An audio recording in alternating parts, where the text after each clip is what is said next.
And welcome back. So in this part 3 of the tutorial, we're going to build the testing for the smart contract that we created in the last video and we deployed onto the Ethereum blockchain Sepolia testnet. So in the last video, if you go into the Readme file, this link that is under the video, we actually did step 10. We deployed everything to the Ethereum blockchain. In this video, we're going to write the testing. Every smart contract must have some testing done for it, because every smart contract that is deployed to the blockchain is kind of like immutable. You can't really then change it a year later or 6 months later. It's there forever. So you want to make sure that it behaves exactly like you want it to behave and there's no holes in it. So to do the test, open this README file under the video and scroll down to this testing section. Subscribe to this channel and turn on your notification so you can get notified of future videos that I'm going to make to show you how to finalize this decentralized application and create this link so you can share with others. All right, so going back to the README file, we have our testing, and now we're going to open this file right here, testing, and this is the code that we want to put inside our app. So we're going to go like this, copy, go back to VS Code, which we used in the last video. This is our backend folder. We'll go into test folder. We're going to rename lock. We'll rename it testing so it's clearer. This is a default code, so I'm going to Control A, erase everything, Control V. So I'm pasting this code right here into my application, the back end. Now I'm going to save it, and now I'm going to run the test. So to run the test, npx run hard hat test. We'll go back to, make sure you're in the backend section and directory. We'll run it, and we'll see that the 3 tests are passing. So let's break down this test. First of all, we import expect and ethers from these 2 libraries because we are going to use them below. And then we go inside the next section of the test. Typically, every test file will have, especially in JavaScript and JS, have 3 different sections: the before function or before each, the describe function, and inside the describe function, describing our test, we'll have the 3 different multiple. In this case, every it function is a test. So we have 3 different tests.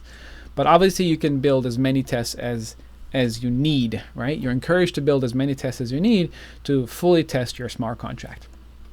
So the before section, let's go back to the before section, this before function.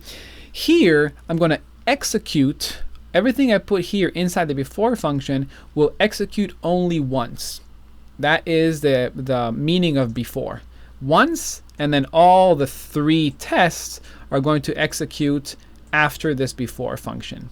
Before each it means that if I had here before each, every time I execute a test, this will be executed before that. So this will be executed 3 different times before each test.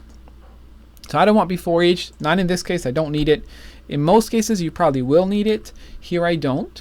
So you can see here when I started in my before function, I'm getting some signers. I'm getting default addresses from Hard Hat.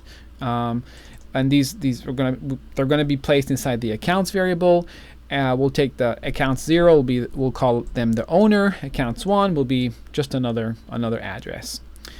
And then we're going to start our simple storage contract. We'll deploy it with this string. Now this string is the constructor argument. Remember, in the simple storage, our constructor, which is executed once when the contract is first deployed, this has an input, and this input will be assigned to the state variable. So we have to have an input when we deploy our contract, and this is going to be the input, just a string, what is new.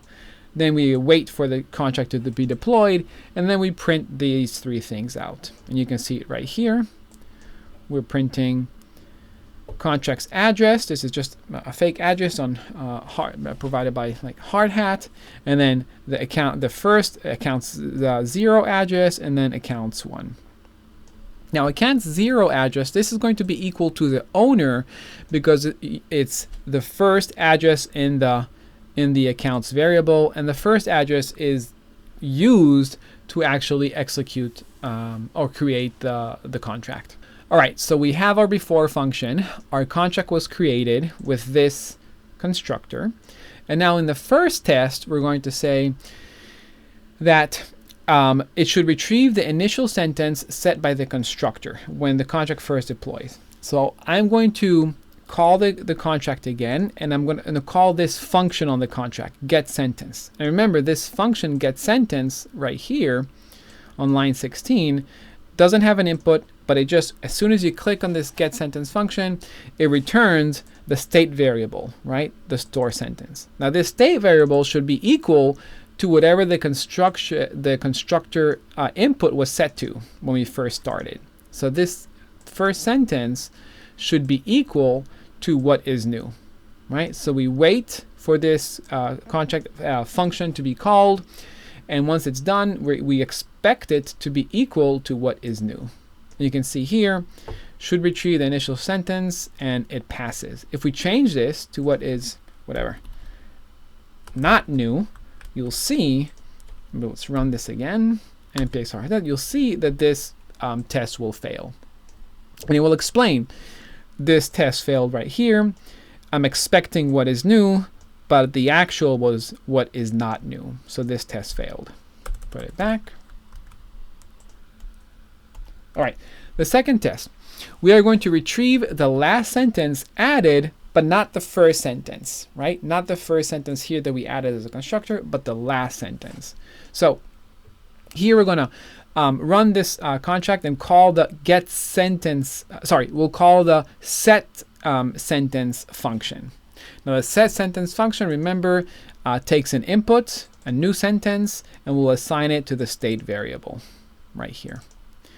So we'll take we'll give it setSentence. We'll say this is the last sentence. This is what we're going to call it. This is the string. And now we are going to call this getSentence function again, like we did up here. But now we're going to expect this getSentence function that you can see right here to return this state variable. And this state variable should be equal to this is the last sentence that we actually set in our setSentence function. And it should not, we'll do this again, we're going to expect this getSentence returned value to not equal what is new, right? What is new was a sentence we first put in the constructor when we started to deploy the contract. So this will not be equal, this getSentence value will not be equal to what is new. And you can see here that this test passed as well. Lastly, we want to make sure that we have a valid contract address. In this case, we already printed out the contract, so we kind of see it, but we can test it anyway. We're going to expect the owner, and let's see what the owner is. Let's go back up. Owner is the first address inside our accounts for my getSigner. And remember, the first address is the address that is used to deploy the contract. So we'll just say we'll expect the owner to not be, the address to not be undefined and not be null. And of course this test passed because it's a real address that is not null and is not undefined.